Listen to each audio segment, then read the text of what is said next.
হযরতে বিলালের ইতিহাস কি আপনারা পড়েননি? হযরতে বিলালে হাবশিকে এত আপনার কষ্ট দিয়েছে, এত কষ্ট দিয়েছে, কখনো হযরতে বিলাল রাদিয়াল্লাহু তাআলাকে চিৎ করে আপনার মরুভূমির বালিতে শুয়ে দেওয়া হয়েছে।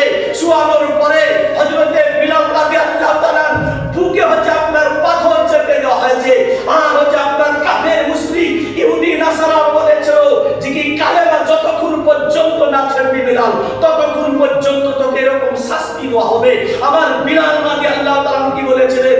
হে কাফের মুশরিক, শুন, আমার একটু শরীরের মধ্যে শ্বাস যাওয়া আসা পর্যন্ত আমি বিলাল, যতই কষ্ট দিস আমি কখনো নবী মুস্তাফার কালেমাকে কখনো আমি ছেড়ব না। বলে সুবহানাল্লাহ।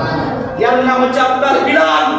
হযরতে বিলাল রাদিয়াল্লাহু তাআলা বিরাদর ইসলাম কাফের মুশরিকেরা এই জিহ্বাতে আপনার চাকু গেঁথে দিয়েছে, চাকু, আর বলেছে এই জবান দিয়ে তোকে কালেমা পড়তে দেব না।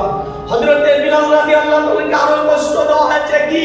বিরাদর ইসলাম উটের পেছনে বেঁধে দেওয়া হয়েছে, উটকে আপনার আগে আগে ডাকানো হয়েছে। আর হযরতে বিলাল রাদিয়াল্লাহুকে আপনার ছেঁচড়াতে ছেঁচড়াতে ওই মরুভূমির আপনার পাথরের উপরে বালির উপরে আপনার টানতে টানতে নিয়ে গেছে। তবু হযরতে বিলাল রাদিয়াল্লাহু তাআলা আপনার এই জবান থেকে কখনো আপনার কালেমা আপনার বন্ধ হয়নি। বলেন সুবহানাল্লাহ। হযরতে বিলাল রাদিয়াল্লাহু তাআলাকে কখনো আপনার মরুভূমিতে ফেলে দেওয়া হয়েছে, কখনো বুকে আপনার পাথর চেপে দেওয়া হয়েছে, কখনো বিলাল রাদিয়াল্লাহু তাআলাকে গরম পানিতে ফেলে দেওয়া হয়েছে, কখনো আপনার মুখে আগুন দিয়ে দেওয়া হয়েছে।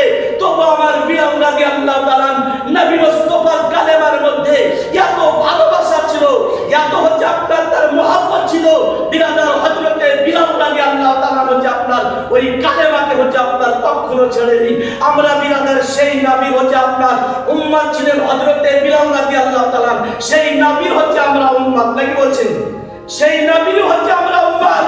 যতক্ষণ পর্যন্ত আমাদের শরীরে আপনার জান থাকবে, রক্ত থাকবে, কখনো আপনার কোন বাতিলের সম্মুখে আমরা কখনো আমরা ঝুঁকব না।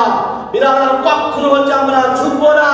বিরাদার ইসলাম তাতে যদি আপনার নবীর মহব্বতে যদি আপনার জান চলে যায়, আপনি জান্নাতি বেড়ে যাবেন। বলেন সুবহানাল্লাহ।